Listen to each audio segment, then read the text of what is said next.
Hey, what's going on everyone? JW Goalie1 here, and today I'm bringing you guys this SnD gameplay on Dome. I think I switch out the sniper, but it's not after, it's like after the first or second round I switched out. So I hope you guys actually enjoyed that part of this video, and the second part of course.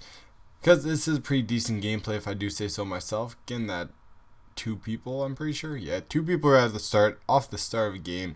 Good start, and as always I'm like, okay, let's go rush plant now. Oh, pick that third guy off. He had a claymore down.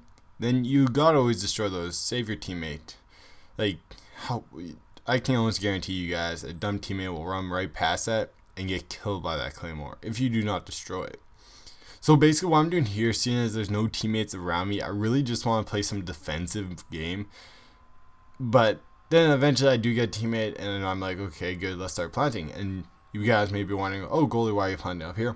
Well, basically the reason for planting up here is to do with the fact that it's a bomb wedge. And what a bomb wedge is when you plant on top of the bomb, that's the only way you can defuse it is if you're actually on top of the bomb. So it's a really good tactic to use, and I highly recommend it. So that was a good first round. Teammates did pretty well. Let's hopefully it continues in the next couple rounds, because you never know. It could just turn around and that was a good first round for all of us, but it might not be a good next round. So let's continue with this. I pretty much do the same route, and I'm like, okay, they're going to come up there. And I keep looking and looking, and then I see nothing, so I'm like, oh, let's go. Done with this. And you got down there, go check. You see a guy, and I'm like, oh, ooh, almost died from that grenade. Pick him off, gets stunned. And best thing to do, what everyone does when they get stunned, is lay down. And then I get picked off sadly, and let me just cut this out. So there we go, the round is over. We lost it, so it wasn't as good as the first round. So let's continue in the third round just before the switch, because this map, I can play good on either side, but these guys got smart and they're like, okay, let's start spawn stunning them, because that's one of the best tactics in SnD you can use. Because if you stun someone, it pulls them back. They will not push forward if they are all stunned. So that's one of the biggest things that you can do, is off the start stun. So I pick off one guy here, and then the other guy gets me with a rocket launcher to the car, which explodes. So I was kind of screwed. So then they actually won that round pretty fast, because they pushed us back, as you see at the start, with all the stuns. They were able to flank around, or this guy was at least, to flank around, get behind our lines, and then kill us from behind.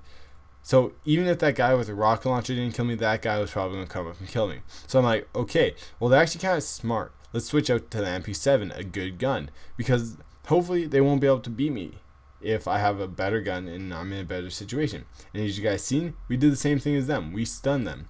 So I pick off one quick guy, get some hit markers on another guy, and I'm just like, okay, is he going to pop out? Is he going to pop out? No, let's go up a little bit. See that car catch on fire, or the Jeep catch on fire, and I know it was from my teammates' grenade, so I wasn't worried. And that's one thing you gotta pay attention to. If you know it's your teammates, then you wouldn't have to worry as much. So I pick off another guy. The other guy almost rocket launches me, and I just pick him off before he can switch to his riot shield. And now that we're in the back of their spawn, I decide, okay, let's go look around, because if he's not in here, then that means he got out, and he's not going to run back into that starting building when the bomb sites aren't anywhere close. And I'm looking on my radar and I see no one near this bomb, so I'm like, okay, let's go check it out. And getting shot it, and I pick him off with the drop shot, one of the best skills in Call of Duty history. I've actually got called cheap for using it. Like some guys are like, oh, you drop shot. It's like, well, it's a very valid tactic, and I highly recommend it to anyone who like doesn't use tactical layout to try tactical. It's just a really good like controller setting to use, and if you get a scuff controller, then it's even better. So here I switch up my route a little bit, and that's one of the better things to do in SnD. You switch up your route so they're not as aware of where you're going to come from. So I know for a fact that this would be a good area to go, seeing as it's the only way, but sadly they had a claymore set up. So then I die, and I'm just going to cut this part out as well. So it was another round loss. So one thing I was starting to notice every time that we lose a round is it's usually when I die. So I always like think, oh goalie, I gotta pick up my game, because if I die, then my team's going to lose the round. And that's one of the biggest factors that change in the end of the game that you guys will see. And so basically what I did there is I killed a guy that I didn't know if anyone was by that Jeep or not, and that Jeep has a big explosion radius, so I decided to throw my C4, taking a guess and hopefully getting someone. I see some shots on the radar. If you guys noticed that, go back in the video if you didn't, but there's some shots by the Jeep, and I'm like, okay, there's a guy, pick him off. And I was like, okay, two guys, come on, reload, switch to secondary. And basically, switching to the secondary was so much of a smarter idea than reloading, just for the fact that it was faster, as you guys seen. And with that, without doing that, he probably would have got the shots off on me first. But here we go. I'm running. I'm like, okay, got on the radar.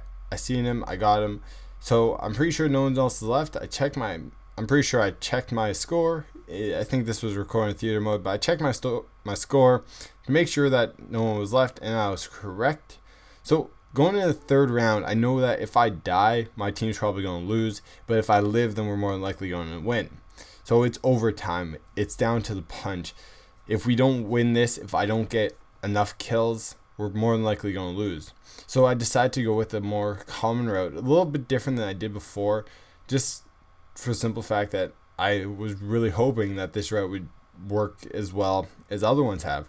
So I took those first few shots, and what I wanted to do was lay down and make sure they didn't know where I was. So I laid down, and then I started looking up, popping up, lay down for a bit longer, popped up, just in case someone did see me, because then hopefully they'd think I got away.